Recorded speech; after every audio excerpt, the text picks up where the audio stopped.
Today we're going to talk about prospecting and how you can apply it to your real estate agent business to develop leads and ultimately lead to more closings.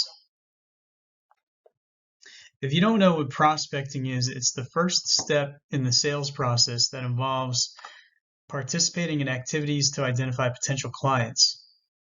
It requires your personal involvement on a daily basis. It's very time intensive, but it's low cost. Some examples include cold calling, door knocking, networking, and other means of personal direct outreach. Nowadays people are using LinkedIn and even social media as a means of prospecting.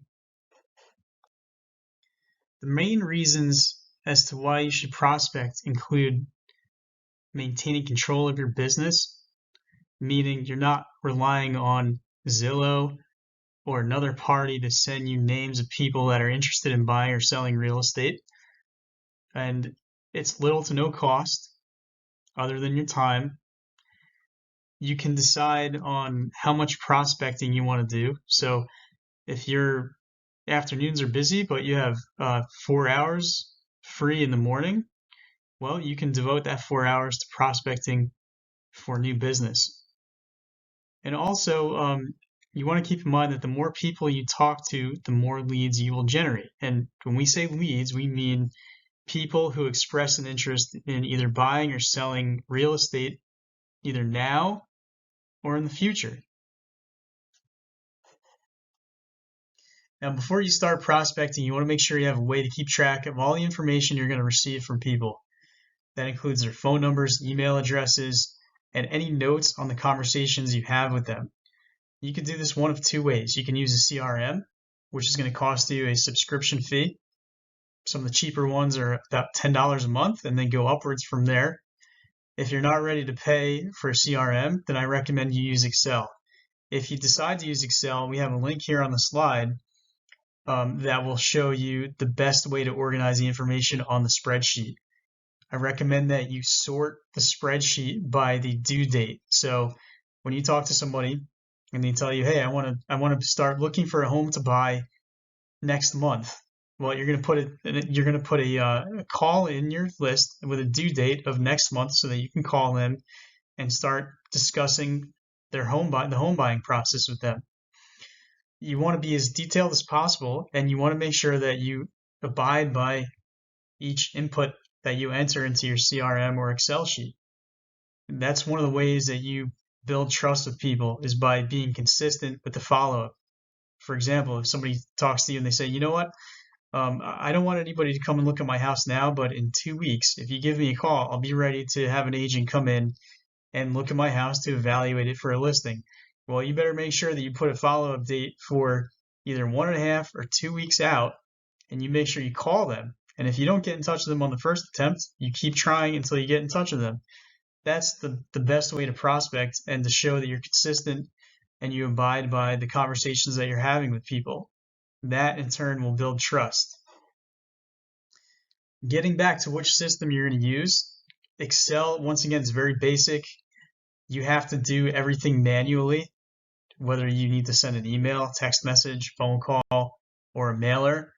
You have to make sure that you do it manually. If you end up using a CRM, many CRMs will automatically execute tasks for you, including sending emails, sending text messages, things like that. If you're short on time or you don't feel like you're going to be able to manually do everything, then you will need to subscribe to a CRM and make sure it's a real estate specific CRM. My recommendations are the following. You have Mojo Sells, which this one is centered around a dialer and phone prospecting.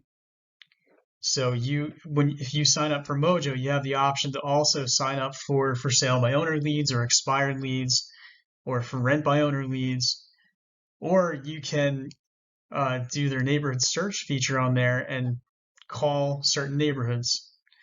Chime is a online focused CRM, so they combine with a website, and their website has an IDX feature, which is essentially all the listings from the MLS get sent into the IDX feature. And you have to pay to get people to get onto your website and browse around, and then the leads are generated that way. You can also use Chime to organize your follow-up calls and things like that, but it is a more expensive one. Follow-up Boss, this one doesn't include the website, but it includes a lot of the automated features that you can take advantage of without having to commit to a website. And then you have Agently, which they do provide a website, and they do provide ad options, and they do provide social media options as well. They're on the cheaper end, and they do provide a free trial. And then LionDesk is just CRM. They have text automation, email automation, a lot of different email automations in that one. They have a dialer as well. And then Real Geeks is another one, kind of like Chime, where they tie you into a website. And then Wise Agent is similar to LionDesk in regards that they're a CRM only with a lot of different email templates, and I believe they do have text messaging. But I would recommend researching these if you are interested in going into one of these CRMs. Each one has different pricing and features, and you want to pick the one that's going to best suit your needs. So if you think you're going to do a lot of calling and focus on calling and only that, then I would recommend going with Mojo. If you're going to do online leads, and you also want a website included with that, well, maybe you can take a look at Chime or Agently. So those are my recommendations in terms of a CRM. To successfully prospect, you want to make sure you devote a minimum of 2 to 3 hours per day to your prospecting activities. In order to do this, you need to time block on your calendar. And that means no interruptions, no distractions. You're only to focus on your prospecting for that 2 to 3 hour period that you've reserved on your calendar. Also, you want to make sure that your goals are small when you start. If you make them too big, you're going to get frustrated that you're not hitting them, and you're going to want to give up. By setting small, achievable goals, you will be able to hit them and develop the correct habits towards working towards them, and then you can expand as you reach them. Also, you want to make sure you're consistent. You have to do at least 5 days per week. If you're not consistent, if you do 2 days 1 week and then you're off the rest of the week, and then you do 1 day the following week, and then maybe 3 days another week, you're not going to get really any results. You're not going to be consistent with it. And you also have to be consistent with your follow-up. So you got to commit to doing the time that you need to do to successfully prospect and follow up on the leads that are generated from the prospecting. So when you do start following up with people, you need to follow up with them for weeks or months at a time.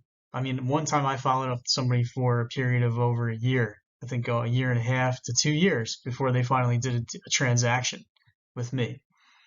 And, I only remove somebody from my follow-up plan if one of the following happens. So they either completed their transaction with another agent. Well, what does that mean? Well, somebody who is interested in buying a home, you call them one day and they say, well, I actually ended up buying it last month with this other agent. Oh, great. Okay. Well, in that case, I would probably remove them from my follow-up. Or let's say they told you, don't contact me anymore. I don't want you to call me. I don't want you to contact me. Don't email me. Then you remove them as well, and you mark them as a dead lead. You don't delete them because you want to make sure that you have a record of them in your database so that for next time if that comes up again, if their property comes on the market and they told you they don't like you or they don't want to talk to you, well, not to call them anymore. And then third thing is if you find their contact info is no longer working, or if they're part of the do not call list. You never want to call anybody who's on the do not call list. And again, with the follow-up timing, it's going to vary based on the conversations you have. So you might talk to one person and they're interested in selling their home in 1 month. And then you may talk to somebody else and they're not really interested now, but they tell you, you know what, give me a call back in 6 months. For that longer term lead, even though they told you to call them back in 6 months, I still would recommend that you call them once every 2 to 3 months, because things change in people's lives, and you never know if the time is now that they need to sell or buy. Maybe something changed since you last spoke to them. So I would recommend every 2 to 3 months for the longer term leads. The best ways to prospect are going to be through calling or door knocking. You can do this on expired listings, for sale by owner listings, or you can pick a neighborhood and search the MLS for recent sold or active listings and call or door knock around those. The other two options are calling your contact database. Your contact database is the set of people that you've either done business with in a previous industry, or your friends and family and personal network that knows who you are. And then finally, another way to prospect is to set up a booth at maybe a community event and have people leave their information in exchange for something. Before you call or door knock anybody, it's important that you memorize a script. What I would do is search YouTube for videos on people calling or door knocking expired listings, for sale by owner listings, or circle calling, or even database calling, and watch how they have the conversations with the people on the other end of the phone. Get a feel for it and start to craft a script that will suit your personality. I would also recommend having rebuttals memorized for certain common responses that you're going to encounter from people. People might say, well, I'm not interested right now. Well, you want to know what to say when they say that. And remember that the end of each door knock, the end goal of each door knock or call is to get a buyer consultation or listing appointment. If you can't get a buyer consultation or listing appointment scheduled, then you want to find out when a better time would be to contact those people. If they're not interested, then that's fine. They're not interested, and you don't have to contact them in the near future. Again, you don't have to keep their information. But if they're friendly and they talk to you, they may not want to schedule an appointment, but they may want you to keep in touch with them through a newsletter or some other means of communication. So in that case, you're going to take down their information and put them into your database for your marketing, which we'll get to in another training section. But again, you're either going to get a buyer consultation or listing appointment. If you can't get that and they're open to talking with you, you want to get their contact information, put it into a database. If you're attending community events and you're renting a booth, you want to make sure that you have something in your booth that's going to attract people and make them want to stop by your booth and have a conversation with you about real estate. And in every case, whether you're door knocking, calling, or you're at a community event, you want to make sure you take detailed notes when you speak with everybody. If they don't commit to an appointment now, find out when you can follow up with them and then update your CRM or your Excel sheet accordingly. So next steps in terms of getting started, you want to focus on one or two prospecting areas. And those examples are, again, expired listings, your database, for sale by owners, or any of the other categories that we discussed. Decide how you're going to track each contact, whether you're going to use a CRM or Excel spreadsheet, and make sure that's set up before you start doing anything. You're going to go over a script, practice it, and make sure that it doesn't sound like you're just reading something off a piece of paper. And then you're going to make a plan of how you're going to consistently reach out to the prospecting category that you decided on. For example, for sale by owner listings, you could say, okay, I'm going to call 3 new for sale by owner listings every day while continuing to follow up with the for sale by owner listings that I haven't spoken to or set appointments with yet. And you can even add into that, well, I'm going to supplement my calls with an introductory letter that will ask for a call back to schedule a meeting with me. You want to keep track of your listing appointments, your buyer consults, your listings taken, your buyer agency agreements signed. And you want to track everything on a daily, weekly, monthly, and yearly basis. That way, you can go back and look at your numbers and see what you can tweak to get more business. So if you know that you're reaching out to 3 new for sale by owner listings each day, and that's giving you 1 listing every month, well, maybe if you double that to 6 new for sale by owner listings per day that you reach out to, well, now you're going to get 2 listings a month. But you wouldn't know that if you weren't keeping track of your activities and your results. That concludes our prospecting training. For any questions, call me or email me, and I'd be happy to discuss it more. Thank you.